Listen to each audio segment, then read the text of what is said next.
Sebenarnya muslim itu secara sederhana terbagi menjadi dua. Ada muslim yang pertama, yaitu adalah muslim yang disebut dengan follower. Maka disebut dengan muqallidun. Muslim-muslim muqallidun itu adalah muslim-muslim yang mereka itu hanya ngefollow. Apa yang sedang viral, mereka ikut viral. Apa yang sedang heboh, mereka ikut heboh. Ketika yang lain pada tertawa, dia ikut tertawa. Ketika yang lain pada sedih, dia ikut sedih. Ketika yang lain pada memborong masker, dia ikut memborong masker.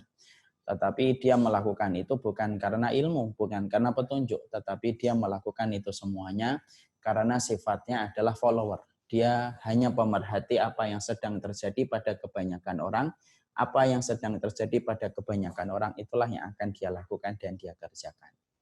Ini tipe muslim yang pertama, muslim follower. Ada muslim yang kedua yang disebut dengan muslim mufakir ataupun mudabbir. Kemudian kalau bahasa kita disebut dengan muslim thinker. Muslim thinker itu adalah muslim yang sifatnya pemikir.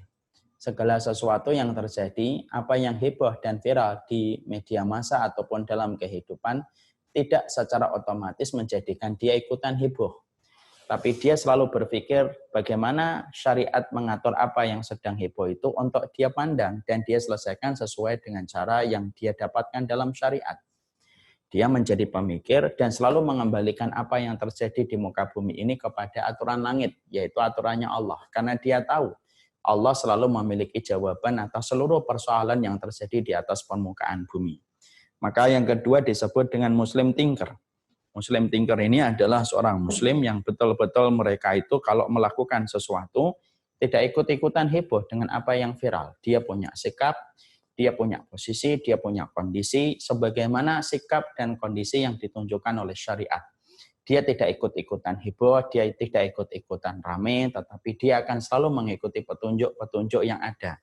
Dan salah satunya petunjuk yang dia ikuti adalah petunjuk para ulama, karena dia paham para ulama itu menerjemahkan kebenaran yang disampaikan oleh Allah dan Rasul-Nya. Oleh karenanya tentunya kita ingin bahwasanya kita ini bukan menjadi muslim follower. Dan anak berharap keluarga saya dan saya ini tidak menjadi muslim follower. Walaupun melepaskan diri dari kriteria dan sifat muslim follower itu tidak ringan. Tapi kita ingin sekali kita lepas dari ikatan kita bahwasanya kita menjadi muslim follower. Kita ingin menjadi muslim thinker supaya betul-betul kita mampu untuk melihat seluruh kondisi dan seluruh keadaan yang sedang terjadi pada kondisi semacam ini. Kita harus mengembalikan semuanya kepada petunjuk karena sesungguhnya ilmu adalah bagaikan tongkat bagi si buta. Ilmu adalah pelita di tengah malam supaya kita tidak terperosok kepada lubang ular yang membahayakan disebabkan kita tidak memiliki ilmu ketika menyikapi sesuatu. Oleh karenanya itulah yang menjadikan kita ingin membahas ini. Sebenarnya ini merupakan renungan untuk saya dan keluarga. Tapi kalau renungan ini bermanfaat bagi semuanya keluarga yang saya cintai, tentunya saya tidak mengharapkan kecuali adalah keberkahan dalam kehidupan ini.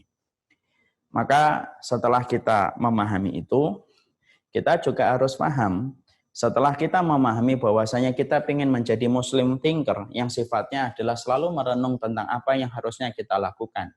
Tidak ikut-ikutan terseret, tidak ikut-ikutan terbawa-bawa dengan kebiasaan dan dengan sikapnya orang yang tidak beriman kepada Allah, tentunya kita harus paham bahwasanya ketika wabah corona sedang terjadi, menjaga pikiran itu penting. Karena kesehatan ini harus kita jaga, imun kita harus jaga, metabolisme kita harus jaga, karena salah satu di antara perkara yang sangat efektif untuk menolak virus yang datang kepada tubuh kita itu apabila kita memiliki imun yang baik dan metabolisme yang baik.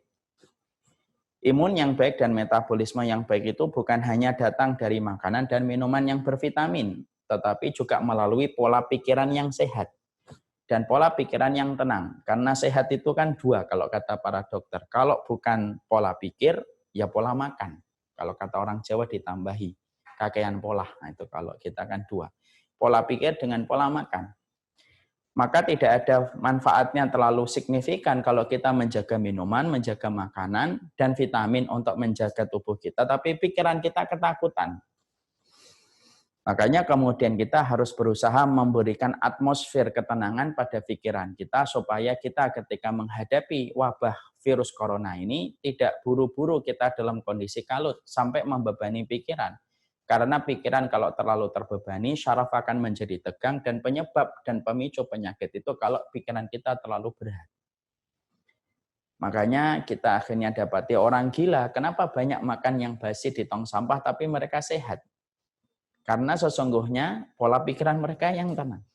Makanya kita juga ingin bahwasanya pola pikiran kita tetap tenang, pola pikiran kita tetap sehat, dan salah satunya adalah kita harus mendengarkan nasihat yang disampaikan oleh para ulama-ulama yang saya dengarkan di dalam setiap video-video mereka ketika menyikapi masalah ini, supaya pikiran kita tetap tenang, supaya pikiran kita tidak dikuasai oleh ketakutan yang berlebihan, sampai akhirnya menjadikan pikiran yang terlalu berat itu menjadi pemicu penyakit dan kita khawatir. Kalau pikiran sudah berat, syaraf sudah tegang, ketika virus datang akhirnya menyebabkan sesuatu yang tidak kita inginkan. Na'udzubillahi min dzalik.